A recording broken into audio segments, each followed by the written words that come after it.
This is Romeo and Juliet by William Shakespeare. Persons represented: Aeschylus, Prince of Verona; Paris, a young nobleman, kinsman to the prince; Montague and Capulet, heads of two houses at variance with each other; an old man, uncle to Capulet; Romeo, son to Montague; Mercutio, kinsman to the prince and friend to Romeo; Benvolio, nephew to Montague and friend to Romeo; Tybalt, nephew to Lady Capulet; Friar Lawrence, a Franciscan; Friar John of the same order; Balthazar, servant to Romeo; Samson, servant to Capulet; Gregory, servant to Capulet; Peter, servant to Juliet's nurse; Abraham, servant to Montague; an apothecary; three musicians; a chorus; page to Paris, and another page; an officer; Lady Montague, wife to Montague; Lady Capulet, wife to Capulet; Juliet, daughter to Capulet; nurse to Juliet; citizens of Verona; several men and women, relations to both houses; maskers, guards, watchmen, and attendants. Scene, during the greater part of the play, in Verona, once in the fifth act at Mantua. The Prologue. Enter Chorus. Chorus. Two households, both alike in dignity, in fair Verona, where we lay our scene, from ancient grudge break to new mutiny, where civil blood makes civil hands unclean. From forth the fatal loins of these two foes, a pair of star-crossed lovers take their life, whose misadventured piteous overthrows doth with their death bury their parents' strife. The fearful passage of their death-marked love, and the continuance of their parents' rage, which but their children's end naught could remove, is now the 2 hours' traffic of our stage; the which, if you with patient ears attend, what here shall miss, our toil shall strive to mend. Act I, Scene I. A public place. Enter Samson and Gregory, armed with swords and bucklers. Samson. Gregory, on my word, we'll not carry coals. Gregory. No, for then we should be colliers. Samson. I mean, an we be in collar, we'll draw. Gregory. Ay, while you live, draw your neck out of the collar. Samson. I strike quickly, being moved. Gregory. But thou art not quickly moved to strike. Samson. A dog of the house of Montague moves me. Gregory. To move is to stir, and to be valiant is to stand. Therefore, if thou art moved, thou run'st away. Samson. A dog of that house shall move me to stand. I will take the wall of any man or maid of Montague's. Gregory. That shows thee a weak slave, for the weakest goes to the wall. Samson. True, and therefore women, being the weaker vessels, are ever thrust to the wall. Therefore I will push Montague's men from the wall, and thrust his maids to the wall. Gregory. The quarrel is between our masters, and us their men. 'Tis all one, I will show myself a tyrant. When I have fought with the men, I will be cruel with the maids. I will cut off their heads. Gregory. The heads of the maids? Samson. Ay, the heads of the maids, or their maidenheads. Take it in what sense thou wilt. Gregory. They must take it in sense that feel it. Samson. Me they shall feel while I am able to stand, and 'tis known I am a pretty piece of flesh. Gregory. 'Tis well thou art not fish.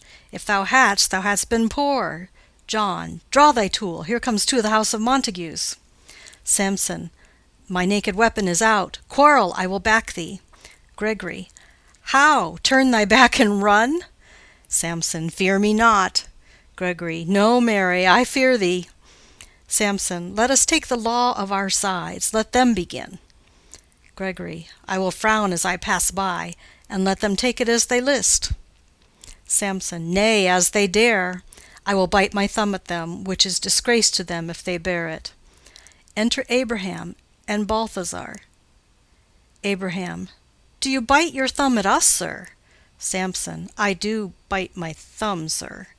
Abraham. Do you bite your thumb at us, sir? Samson. Is the law of our side if I say I? Gregory. No. Samson.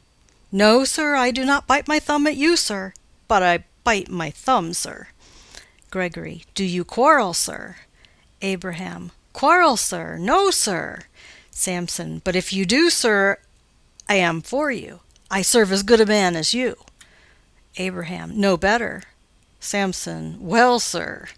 Gregory. Say better. Here comes one of my master's kinsmen. Samson. Yes, better, sir. Abraham. You lie. Samson. Draw, if you be men. Gregory, remember thy swashing blow. They fight. Enter Benvolio. Benvolio. Part, fools! Put up your swords. You know not what you do. Beats down their swords. Enter Tybalt. Tybalt. What art thou drawn among these heartless hinds?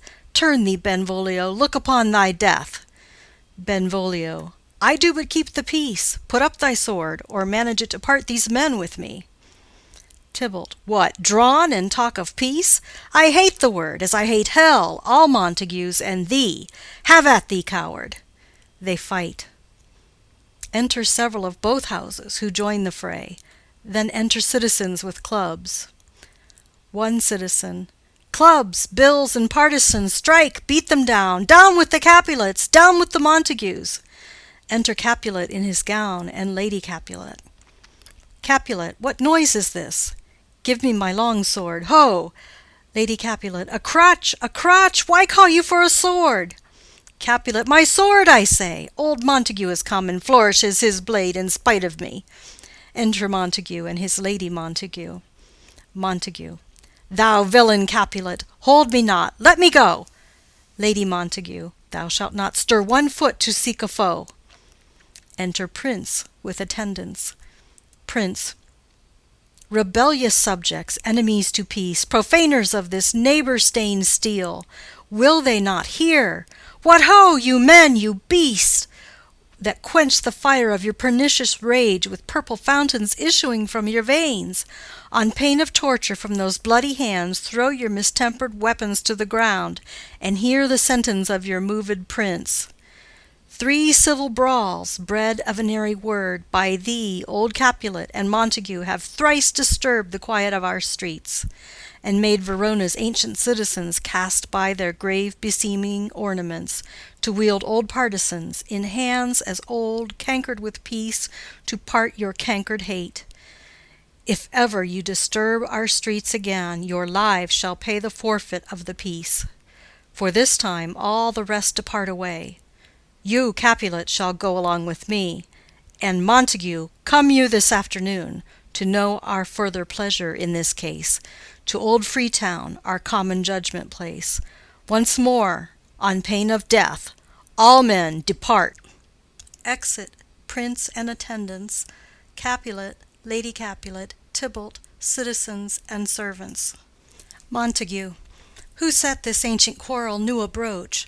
Speak, nephew, were you by when it began? Benvolio. Here were the servants of your adversary and yours, close fighting ere I did approach. I drew to part them.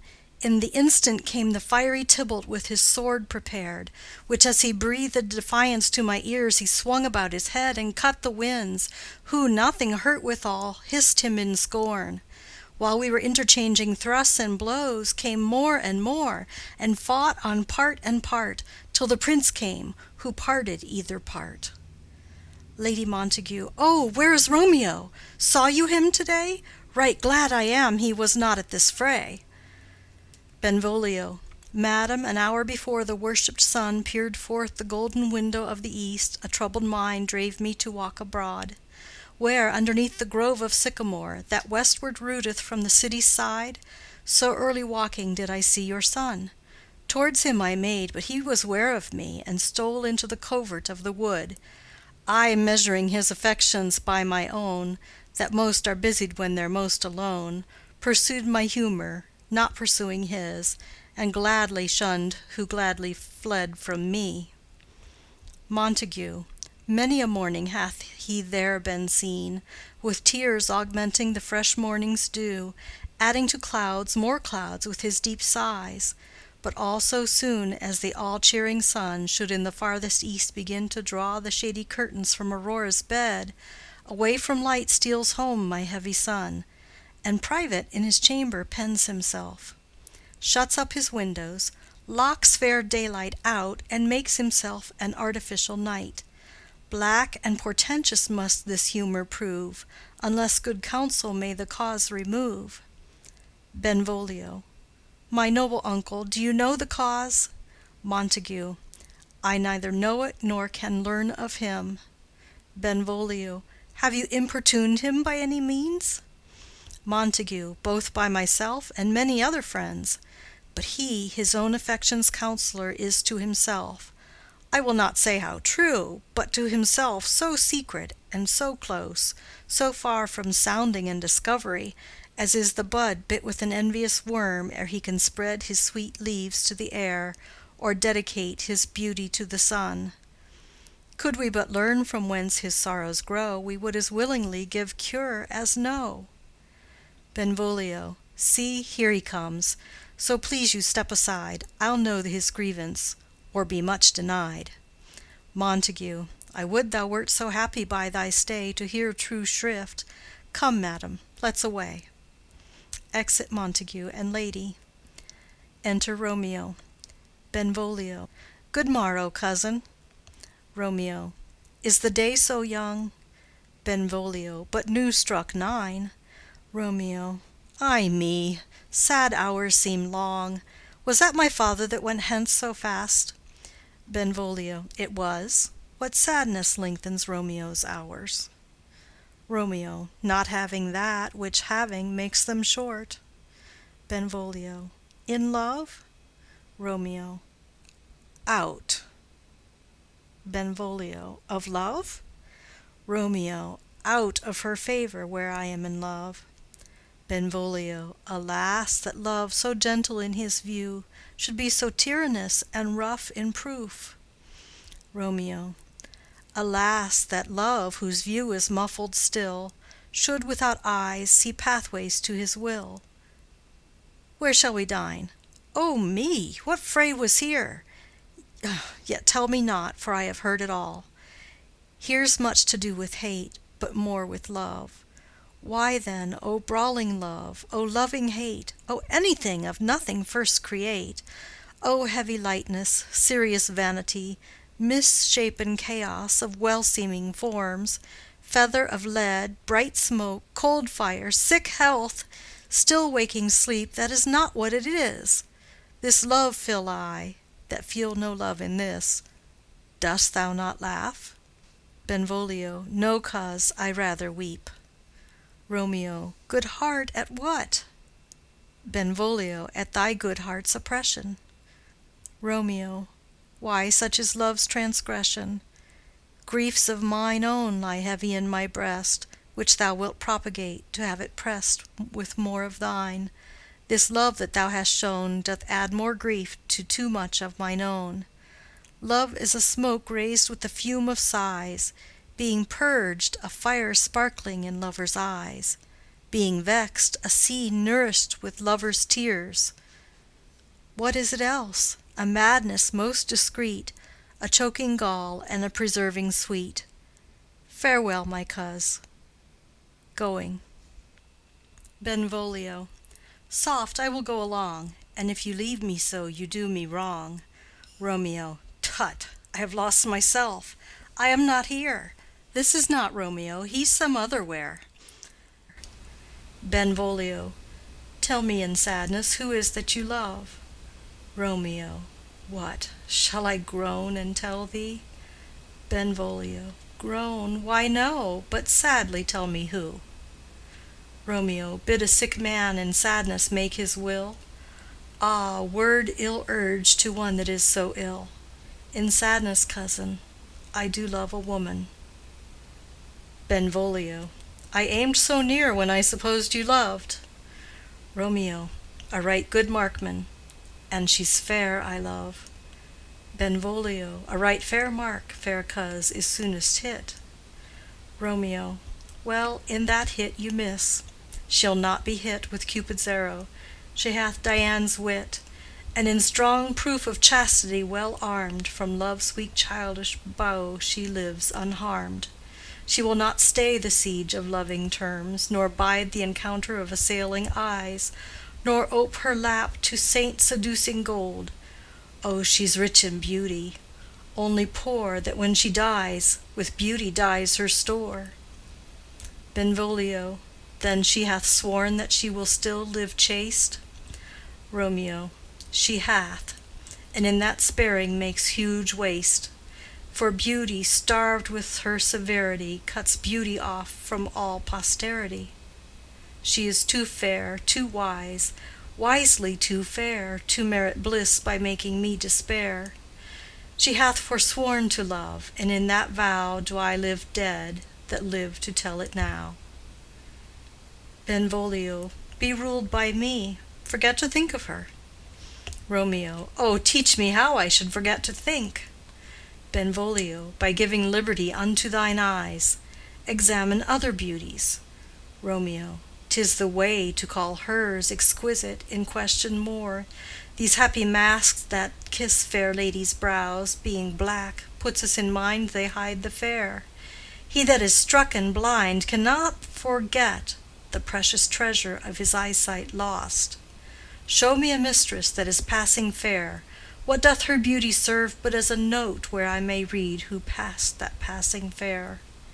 Farewell, thou canst not teach me to forget.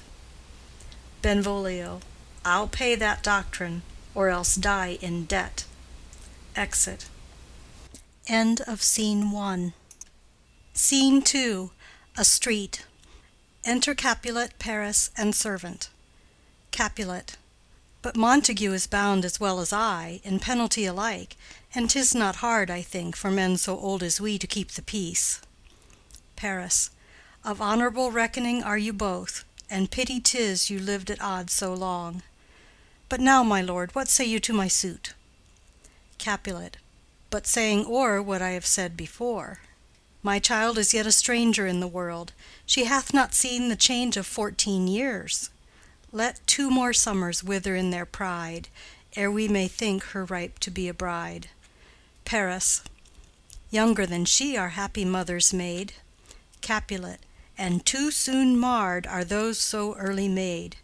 The earth hath swallowed all my hopes but she. She is the hopeful lady of my earth. But woo her, gentle Paris, get her heart. My will to her consent is but a part. And she agree, within her scope of choice lies my consent and fair according voice. This night I hold an old accustomed feast, whereto I have invited many a guest, such as I love. And you among the store, one more most welcome makes my number more. At my poor house look to behold this night earth-treading stars that make dark heaven light. Such comfort as do lusty young men feel, when well-apparelled April on the heel of limping winter treads, even such delight among fresh female buds shall you this night inherit at my house. Hear all see, and like her most whose merit most shall be, which among view of many, mine being one, may stand in number, though in reckoning none. Come, go with me. Go, sirrah, trudge about through fair Verona, find those persons out whose names are written there, gives a paper, and to them say, my house and welcome on their pleasure stay. Exit Capulet and Paris. Servant. Find them out whose names are written here. It is written that the shoemaker should meddle with his yard, and the tailor with his last, the fisher with his pencil, and the painter with his nets. But I am sent to find those persons whose names are here writ, and can never find what names the writing person hath here writ. I must to the learned, in good time. Enter Benvolio and Romeo. Benvolio. Tut, man, one fire burns out another's burning. One pain is lessened by another's anguish. Turn giddy, and be holp by backward turning. One desperate grief cures with another's languish. Take thou some new infection to thy eye, and the rank poison of the old will die. Romeo, your plantain leaf is excellent for that. Benvolio, for what, I pray thee? Romeo, for your broken shin. Benvolio, why, Romeo, art thou mad? Romeo, not mad, but bound more than a madman is, shut up in prison, kept without my food, whipped and tormented in— Gaden, good fellow. Servant, God gi gaden. I pray, sir, can you read? Romeo, I, mine own fortune in my misery. Servant, perhaps you have learned it without book, but I pray, can you read anything you see? Romeo, I, if I know the letters and the language. Servant, ye say honestly, rest you merry. Romeo, stay, fellow, I can read. Reads. Signor Martino and his wife and daughters, County Anselmo and his beauteous sisters, the lady widow of Vitruvio, Signor Placentio and his lovely nieces, Mercutio and his brother Valentine, mine uncle Capulet, his wife and daughters, my fair niece Rosaline, Livia, Signor Valentio and his cousin Tybalt, Lucio and the lively Helena. A fair assembly. Gives back the paper. Whither should they come? Servant, up. Romeo, whither? Servant, to supper, to our house. Romeo, whose house? Servant, my master's. Romeo, indeed, I should have asked you that before. Servant, now I'll tell you without asking. My master is the great rich Capulet, and if you be not of the house of Montagues, I pray, come and crush a cup of wine. Rest you merry. Exit. Benvolio. At this same ancient feast of Capulets sups the fair Rosaline, whom thou so lovest, with all the admired beauties of Verona. Go thither, and with unattainted eye compare her face with some that I shall show, and I will make thee think thy swan a crow. Romeo.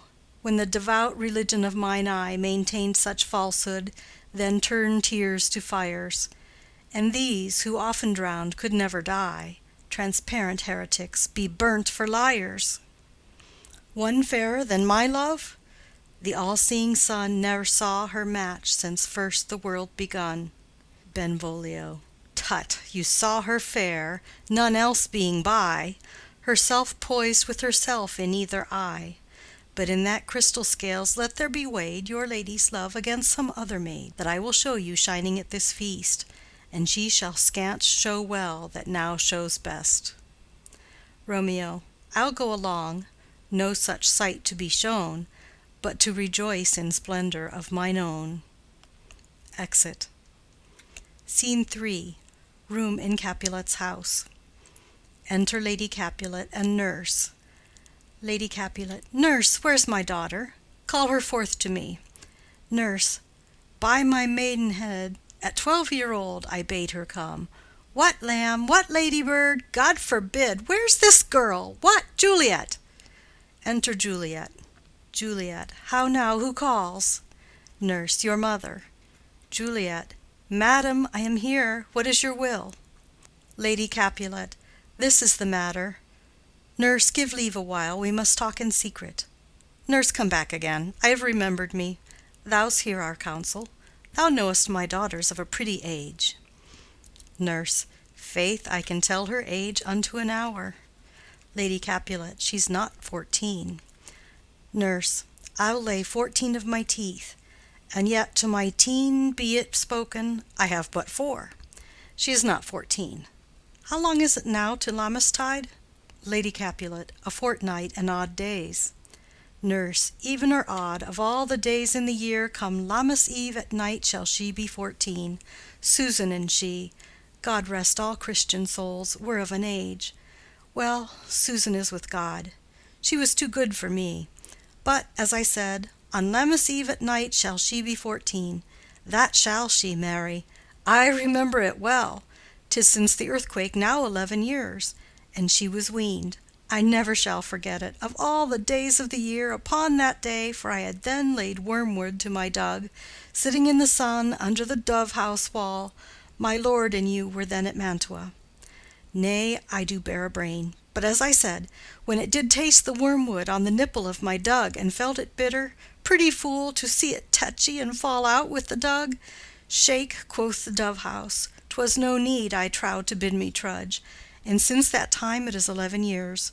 For then she could stand alone, nay, by the rood she could have run and waddled all about, for even the day before she broke her brow. And then my husband, God be with his soul, he was a merry man, took up the child. Yea, quoth he, dost thou fall upon thy face? Thou wilt fall backward when thou hast more wit. Wilt thou not, Jule? And by my holidame, the pretty wretch left crying, and said, Aye. To see now how a jest shall come about, I warrant, and I should live 1,000 years, and never should forget it. Wilt thou not, Jule? Quoth he. And pretty fool it stinted, and said, Aye. Lady Capulet. Enough of this. I pray thee hold thy peace. Nurse. Yes, madam. Yet I cannot choose but laugh to think it should leave crying and say, Aye. And yet I warrant it had upon its brow a bump as big as a young cockerel's stone, a parlous knock, and it cried bitterly. Yea, quoth my husband, fall'st upon thy face? Thou wilt fall backward when thou comest to age. Wilt thou not, Jule? It stinted and said, Aye. Juliet. And stint thou too, I pray thee, nurse, say aye. Nurse. Peace, I have done. God mark thee to his grace. Thou wast the prettiest babe that e'er I nursed, and I might live to see thee married once, I have my wish. Lady Capulet. Marry. That marry is the very theme I came to talk of. Tell me, daughter Juliet, how stands your disposition to be married? Juliet. It is an honor that I dream not of. Nurse. An honor? Were not I thine only nurse, I would say thou hadst sucked wisdom from thy teat. Lady Capulet. Well, think of marriage now. Younger than you, here in Verona, ladies of esteem are made already mothers. By my count, I was your mother much upon these years that you are now a maid. Thus then, in brief, the valiant Paris seeks you for his love. Nurse. A man, young lady, lady, such a man as all the world. Why, he's a man of wax. Lady Capulet. Verona's summer hath not such a flower. Nurse. Nay, he's a flower, in faith, a very flower. Lady Capulet. What say you? Can you love the gentleman? This night you shall behold him at our feast. Read o'er the volume of young Paris's face, and find delight writ there with beauty's pen. Examine every married lineament, and see how one another lends content. And what obscured in this fair volume lies, find written in the margent of his eyes. This precious book of love, this unbound lover, to beautify him, only lacks a cover. The fish lives in the sea, and 'tis much pride for fair without the fair within to hide. That book in many's eyes doth share the glory that in gold clasped locks in the golden story. So shall you share all that he doth possess, by having him, making yourself no less. Nurse. No less, nay, bigger. Women grow by men. Lady Capulet. Speak briefly. Can you like of Paris's love? Juliet. I'll look to like, if looking liking move, but no more deep will I endart mine eye than your consent gives strength to make it fly. Enter a servant. Servant. Madam, the guests are come, supper served up, you called, my young lady asked for, the nurse cursed in the pantry, and everything in extremity. I must hence to wait. I beseech you, follow straight. Lady Capulet. We follow thee. Exit servant. Juliet, the county stays. Nurse. Go, girl. Seek happy nights to happy days. Exit. Scene 4. A street. Enter Romeo, Mercutio, Benvolio, with 5 or 6 maskers, torch-bearers, and others. Romeo. What, shall this speech be spoke for our excuse, or shall we on without apology? Benvolio. The date is out of such prolixity. We'll have no Cupid hoodwinked with a scarf, bearing a Tartar's painted bow of lath, scaring the ladies like a crow-keeper, nor no without book prologue faintly spoke after the prompter for our entrance. But let them measure us by what they will, and we'll measure them a measure and be gone. Romeo. Give me a torch. I am not for this ambling. Being but heavy, I'll bear the light. Mercutio. Nay, gentle Romeo, we must have you dance. Romeo. Not I, believe me. You have dancing shoes with nimble soles. I have a soul of lead, so stakes me to the ground I cannot move. Mercutio. You are a lover. Borrow Cupid's wings, and soar with them above a common bound. Romeo. I am too sore and pierced with his shaft to soar with his light feathers, and so bound I cannot bound a pitch above dull woe. Under love's heavy burden do I sink. Mercutio. And to sink in it should you burden love, too great oppression for a tender thing. Romeo. Is love a tender thing? It is too rough, too rude, too boisterous, and it pricks like thorn. Mercutio. If love be rough with you, be rough with love. Prick love for pricking, and you beat love down.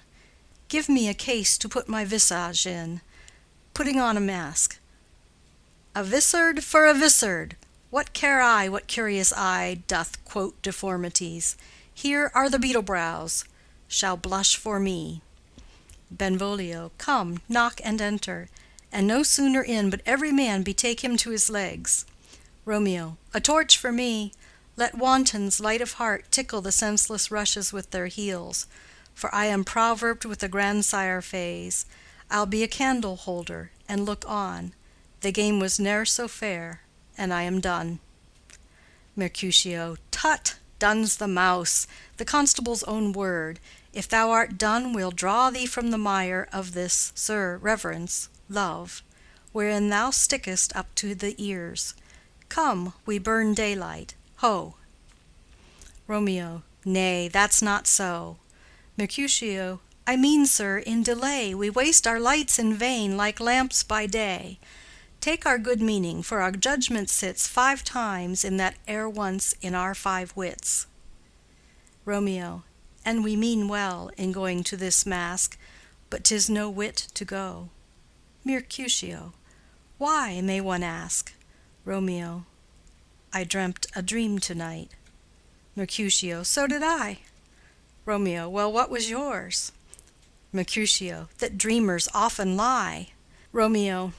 In bed asleep, while they do dream things true. Mercutio. Oh, then, I see Queen Mab hath been with you. She is the fairy's midwife, and she comes in shape no bigger than an agate stone on the forefinger of an alderman, drawn with a team of little atomies athwart men's noses as they lie asleep. Her wagon spokes made of long spinners' legs, the cover of the wings of grasshoppers, the traces of the smallest spider's web, the collars of the moonshine's watery beams, her whip of cricket's bone, the lash of film, her wagoner a small gray-coated gnat, not half so big as a round little worm pricked from the lazy finger of a maid. Her chariot is an empty hazelnut, made by the joiner squirrel or old grub, time out of mind the fairies' coachmakers. And in this state she gallops night by night through lovers' brains, and then they dream of love. Or courtiers' knees that dream on courtesies straight, or lawyers' fingers who straight dream on fees, or ladies' lips who straight on kisses dream, which oft the angry Mab with blisters plagues, because their breaths with sweetmeats tainted are.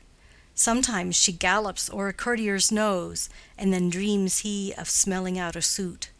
And sometimes comes she with a tithe-pig's tail, tickling a parson's nose as he lies asleep. Then dreams he of another benefice. Sometimes she driveth o'er a soldier's neck, and then dreams he of cutting foreign throats, of breaches, ambuscados, Spanish blades, of health's 5 fathom deep, and then anon drums in his ear, at which he starts and wakes, and being thus frightened swears a prayer or two, and sleeps again. This is that very Mab that plats the manes of horses in the night, and bakes the elf-locks in foul sluttish hairs, which once entangled much misfortune bodes. This is the hag, when maids lie on their backs, that presses them, and learns them first to bear, making them women of good carriage. This is she. Romeo. Peace, peace, Mercutio, peace. Thou talk'st of nothing. Mercutio. True, I talk of dreams, which are the children of an idle brain, begot of nothing but vain fantasy, which is as thin of substance as the air, and more inconstant than the wind, who woos even now the frozen bosom of the north, and being angered puffs away from thence, turning his face to the dew-dropping south. Benvolio. This wind you talk of blows us from ourselves. Supper is done, and we shall come too late. Romeo. I fear too early, for my mind misgives some consequence, yet hanging in the stars, shall bitterly begin this fearful date with this night's revels, and expire the term of a despised life, closed in my breast by some vile forfeit of untimely death. But he that hath the steerage of my course direct my sail. On, lusty gentlemen. Benvolio. Strike, drum. Exit. End of Scene 4. Scene 5. A hall in Capulet's house. Musicians waiting. Enter servants. Servant 1. Where's Potpan that he helps not to take away? He shift a trencher, he scrape a trencher. Servant 2. When good manners shall lie all in one or two men's hands, and they unwashed too, 'tis a foul thing. Servant 1. Away with the joined stools, remove the court cupboard, look to the plate, good thou, save me a piece of marchpane, and as thou lovest me, let the porter let in Susan Grindstone and Nell, Antony and Potpan. Servant 2. Aye, boy, ready. Servant 1. You are looked for and called for, asked for and sought for in the great chamber. Servant 2. We cannot be here and there too. Cheerly, boys, be brisk a while, and the longer liver take all. They retire behind. Enter Capulet, etc., with the guests and maskers. Capulet. Welcome, gentlemen, ladies that have their toes unplagued with corns will have a bout with you. Aha, my mistresses, which of you all will now deny to dance? She that makes dainty, she, I'll swear, hath corns. Am I come near you now? Welcome, gentlemen. I have seen the day that I have worn a vissard, and could tell a whispering tale in a fair lady's ear, such as would please. 'Tis gone, 'tis gone, 'tis gone. You are welcome, gentlemen. Come, musicians, play. A hall, give room, and foot it, girls. Music plays, and they dance. More light, you knaves, and turn the tables up, and quench the fire, the room is grown too hot. Ah, sirrah, this unlooked-for sport comes well. Nay, sit, good cousin Capulet, for you and I are past our dancing days. How long is it now since last yourself and I were in a mask? Capulet. 2. By your lady, 30 years. Capulet. What, man, 'tis not so much, 'tis not so much, 'tis since the nuptial of Lucentio. Come Pentecost as quickly as it will, some 25 years, and then we masked. Capulet. 2. 'Tis more, 'tis more, his son is elder, sir, his son is 30. Capulet. Will you tell me that? His son was but a ward 2 years ago. Romeo. What lady is that which doth enrich the hand of yonder knight? Servant. I know not, sir. Romeo. Oh, she doth teach the torches to burn bright. It seems she hangs upon the cheek of night like a rich jewel in an Ethiop's ear. Beauty too rich for use, for earth too dear. So shows a snowy dove trooping with crows, as yonder lady o'er her fellows shows. The measure done, I'll watch her place of stand, and touching hers, make blessed my rude hand. Did my heart love till now? Forswear at sight, for I ne'er saw true beauty till this night. Tybalt. This, by his voice, should be a Montague. Fetch me my rapier, boy. What, dares the slave come hither, covered with an antic face, to flee and scorn at our solemnity? Now, by the stock and honor of my kin, to strike him dead I hold it not a sin. Capulet. Why, how now, kinsman, wherefore storm you so? Tybalt. Uncle, this is a Montague, our foe. a villain that is hither come in spite to scorn at our solemnity this night. Capulet. Young Romeo is it? Tybalt. 'Tis he, that villain Romeo. Capulet. Content thee, gentle coz, let him alone. He bears him like a portly gentleman. And to say truth, Verona brags of him to be a virtuous and well-governed youth. I would not for the wealth of all the town here in my house do him disparagement. Therefore be patient, take no note of him, it is my will. The which if thou respect, show a fair presence, and put off these frowns, and ill-beseeming semblage for a feast. Tybalt. It fits, when such a villain is a guest. I'll not endure him. Capulet. He shall be endured. What, goodman boy, I say he shall. Go to. Am I the master here, or you? Go to. You'll not endure him, God shall mend my soul. You'll make a mutiny among my guests. You'll set a cock-a-hoop. You'll be the man. Tybalt. Why, uncle, 'tis a shame. Capulet. Go to, go to. You are a saucy boy. Is it so indeed? This trick may chance to scathe you. I know what. You must contrary me. Marry, 'tis time. Well said, my hearts. You are a prince-cox. Go, be quiet, or more light, more light. For shame, I'll make you quiet. What, cheerly, my hearts. Tybalt. Patience perforce with wilful choler meeting makes my flesh tremble in their different greeting. I will withdraw, but this intrusion shall, now seeming sweet, convert to bitter gall. Exit. Romeo to Juliet. If I profane with my unworthiest hand this holy shrine, the gentle fine is this: my lips, two blushing pilgrims, ready stand to smooth that rough touch with a tender kiss. Juliet. Good pilgrim, you do wrong your hands too much, which mannerly devotion shows in this. For saints have hands that pilgrims' hands do touch, and palm to palm is holy palmer's kiss. Romeo. Have not saints lips, and holy palmers too? Juliet. Ay, pilgrim, lips that they must use in prayer. Romeo. O then, dear saint, let lips do what hands do. They pray, grant thou, lest faith turn to despair. Juliet. Saints do not move, though grant for prayer's sake. Romeo. Then move not, while my prayer's effect I take. Thus from my lips, by thine my sin is purged. Kisses her. Juliet. Then have my lips the sin that they have took. Romeo. Sin from my lips? O trespass sweetly urged, give me my sin again. Juliet. You kiss by the book. Nurse. Madam, your mother craves a word with you. Romeo. What is her mother? Nurse. Mary Bachelor, her mother is the lady of the house, and a good lady, and a wise and virtuous. I nursed her daughter that you talked withal. I tell you, he that can lay hold of her shall have the chinks. Romeo. Is she a Capulet? O dear account, my life is my foe's debt. Benvolio. Away, begone, the sport is at the best. Romeo. Ay, so I fear, the more is my unrest. Capulet. Nay, gentlemen, prepare not to be gone. We have a trifling foolish banquet towards. Is it e'en so? Why then, I thank you all. I thank you, honest gentlemen. Good night. More torches here. Come on, then. Let's to bed. Ah, sirrah.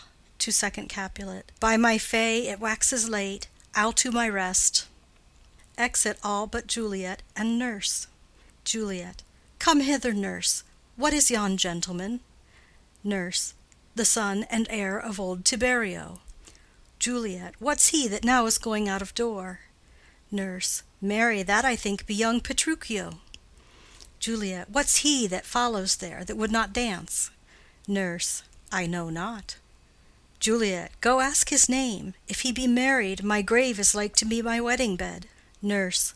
His name is Romeo, and a Montague, the only son of your great enemy. Juliet. My only love, sprung from my only hate, too early seen unknown, and known too late. Prodigious birth of love it is to me, that I must love a loathed enemy. Nurse. What's this? What's this? Juliet. A rhyme I learned even now of one I danced withal. One calls within, Juliet! Nurse. Anon, anon. Come, let's away. The strangers all are gone. Exit. Enter chorus. Chorus. Now old desire doth in his deathbed lie, and young affection gapes to be his heir.